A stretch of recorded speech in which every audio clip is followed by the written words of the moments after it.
যদি আপনি বলেন এসআইআর, আমি প্রথম বলি 2024-এ যে ভোটে জিতে নরেন্দ্র মোদী প্রধানমন্ত্রী হয়েছেন, যদি সেই ভোটার তালিকায় ভুল থেকে থাকে, প্রথম বলুন যে মোদী দেশের অবৈধ প্রধানমন্ত্রী। কত নাম যোগ হয়েছে বিহারে? দিন তালিকা, প্রত্যেক ডিভিশনের নাম ডিভিশনও হবে, যোগও হবে। যোগ কত হলো আপনার?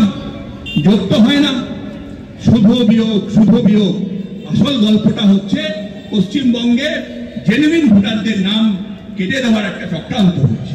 আমরা বলছি, আমরা আইনের মধ্যে থেকে, পার্লামেন্টারি ডেমোক্রেসির মধ্যে থেকে এই লড়াইটা শুরু করেছি। এনআরসির বিরুদ্ধে নোটিশ হলে আমরাই কোর্টে যাব, কারো চিন্তা করার দরকার নেই। এসআইআর যত এগিয়ে আসে ততই এই প্রশাসনিক প্রক্রিয়ার বিরুদ্ধে সুর চড়াচ্ছেন তৃণমূলের ছোট বড় নেতারা। রবিবার মালদার চাঁচলে বিজয়া সম্মিলনীর মঞ্চ থেকে প্রধানমন্ত্রীকে আক্রমণ করলেন মালদা জেলা তৃণমূলের সহসভাপতি তথা প্রাক্তন পুলিশকর্তা প্রসূন বন্দ্যোপাধ্যায়। তিনি জানান, মোদী অবৈধ প্রধানমন্ত্রী, মোদী অমিত শাহের জমিদারি চলবে না, এনআরসি হতে দেব না, একজন ভোটারের নাম কাটা গেলে আদালতের দ্বারস্থ হব। বিহারে কতজন অনুপ্রবেশকারীর নাম বাদ গেছে, তারা কোন ধর্মের এবং কতজনের নাম যোগ হয়েছে, সেই তালিকা নির্বাচন কমিশনকে দিতে হবে। এবারে প্রত্যেক মানুষকে একটা ফর্ম ফিল আপ করতে হচ্ছে।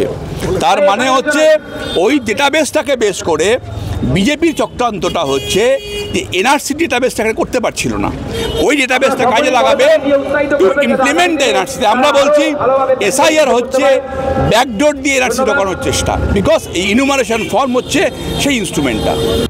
প্রাক্তন পুলিশকর্তা প্রসূন বন্দ্যোপাধ্যায়ের এহেন মন্তব্যের পাল্টা আক্রমণ জানিয়েছে বিজেপি। বিজেপির উত্তর মালদা জেলার সাংগঠনিক সাধারণ সম্পাদক অভিষেক সিংহানিয়া জানান, বিধানসভা ভোটের আগে উল্টোপাল্টা বলে বাজার গরম করতে চাইছেন তৃণমূল কংগ্রেস। যারা গণতন্ত্রকে হত্যা করে, যারা ভোট লুট করে, যারা ভোটার লিস্টে গড়মিল করে, যারা ভোটের সময় প্রশাসনকে কাজে লাগায়, যাদের সম্পদ হচ্ছে বিদেশি বাংলাদেশি অবৈধ ভোটার।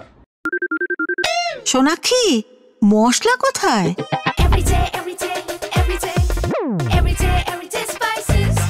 এভরিডে মশলা, দেশের স্বাদ। রামকৃষ্ণ আইভিএফ সেন্টার, মা হওয়ার স্বপ্ন পূরণ। মনে আছে না লাভলি খাতুনের নাম, যাকে আপনারা পঞ্চায়েতের প্রধান বানিয়েছিলেন? তাদের কাছে আমাদেরকে এই সব লেকচার শুনতে হবে? বিগত লোকসভা ভোটে ভোট চুরি করতে গিয়ে আপনি হেরে গেছিলেন, মনে আছে তো? নরেন্দ্র মোদী, ভারতীয় জনতা পার্টি মানুষের আশীর্বাদে, মানুষের ভোটে যেতে আপনাদের মতন প্রশাসনকে এবং ভোটার লিস্টে গড়মিল করে নয়। তাই পশ্চিমবঙ্গের মানুষ এখন সজাগ হয়েছে, আপনারা সাবধান হয়ে যান। সামসি থেকে মুর্তুজ আলমের রিপোর্ট, উত্তরবঙ্গ সংবাদ।